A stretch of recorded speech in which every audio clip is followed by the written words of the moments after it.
আচ্ছা, তাহলে আগের ক্লাসে মানে একদম প্রথম ক্লাসে হচ্ছে কি আমরা লব্ধি নিয়ে আলোচনা করছিলাম না? আচ্ছা, তারপরের ক্লাসে আমরা হচ্ছে কি লব্ধিকে কাজে লাগিয়ে নদী নৌকা রিলেটেড কিছু ম্যাথ করছিলাম, তাই তো? ওই রিলেটেড ম্যাথ আসলে পরীক্ষায় পারবো তো করতে? আচ্ছা ঠিক আছে, ওইখান থেকে আরো বেশ কিছু ম্যাথ আছে, যে হচ্ছে গিয়ে অপর পারের দূরত্ব নির্ণয় করা, হাবিজাবি কিছু ম্যাথ আছে, ওইগুলো আমরা হচ্ছে গিয়ে সৃজনশীলের সাথে করে ফেলবো।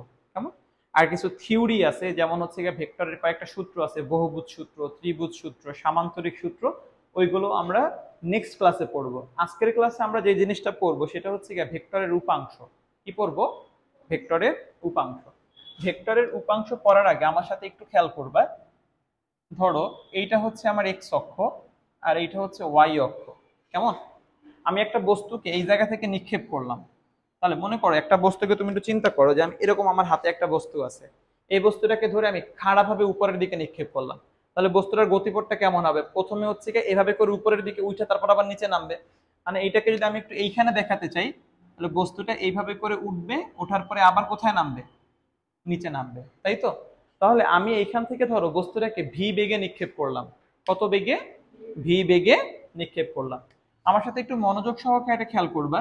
আমি যখন বস্তুটাকে ভি বেগে নিক্ষেপ করি তখন এক্স অক্ষের সাথে একটা কোণ উৎপন্ন হয় কি হয় না? হয়। তার মানে এইটা হচ্ছে আমার বস্তুর গতিপথ। আমার বস্তুর কি? গতিপথ। তাহলে আমার বস্তুটা একটা সময় কি এইখানে ছিল, তারপরে এইখানে গেছে, তারপরে এইখানে গেছে, তারপরে আবার কি নিচের দিকে আস্তে আস্তে করে আসতে আসতে একদম মাটিতে পড়ে গেছে, তাই তো?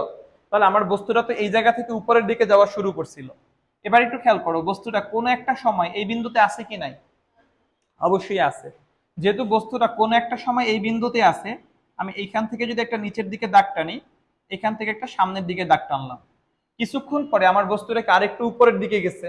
তাহলে ওই জায়গা থেকে যদি আমি দাগ টানি, এটা একটু নিচের দিকে সামনে আসলাম, এটা উপরের দিকে গেল। এবার একটু খেয়াল করো, ধরো আমি যদি ধরি এটা হচ্ছে আমার প্রথম অবস্থান, এটা আমার দ্বিতীয় অবস্থান। তুমি একটু দেখো, প্রথম থেকে যখন দ্বিতীয় অবস্থানে যাচ্ছে তখন এক্স অক্ষের মান বৃদ্ধি পাচ্ছে কি পাচ্ছে না? পাচ্ছে, সামনে যাচ্ছে।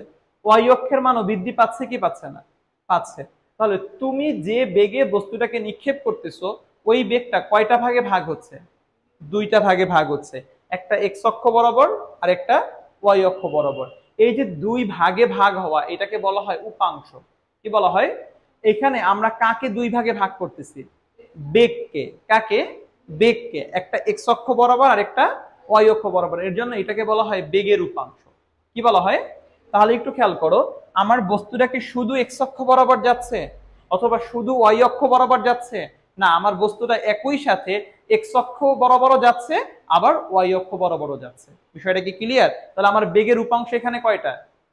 দুইটা। তাহলে আমি বলতে পারি যে এইখানে যখন আমার বস্তুটার বেগ আছে, আমার বস্তুটা তখন এক্স অক্ষ বরাবর ভি এক্স বেগ নিয়ে যাচ্ছে, আর ওয়াই অক্ষ বরাবর ভি ওয়াই বেগ নিয়ে যাচ্ছে।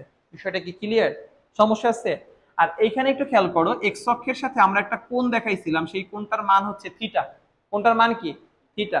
মনে রাখবা, এক্স অক্ষ বরাবর বেগের যে উপাংশ ভি এক্স, এটাকে বলা হয় ভি কস থিটা। সূত্র এটা। এক্স অক্ষ বরাবর বেগের উপাংশের সূত্র কি? V cos theta. আর ওয়াই অক্ষ বরাবর বেগের উপাংশের সূত্র হচ্ছে ভি সাইন থিটা। মনে থাকবে? আর এখানে আমার মেইন বেগ কত? ভি এক্স না ভি ওয়াই নাকি ভি? মেইন বেগ হচ্ছে ভি, সেটা দুইটা উপাংশে ভাগ হচ্ছে। যখন তুমি ভি বের করতে যাবা তখন ভি হচ্ছে root over V X square plus V Y square. বিষয়টা কি ক্লিয়ার? সমস্যা আছে? আমি এখানে বেগের কথা বললাম, শুধু বেগ না, বলের ক্ষেত্রেও সেম জিনিসটা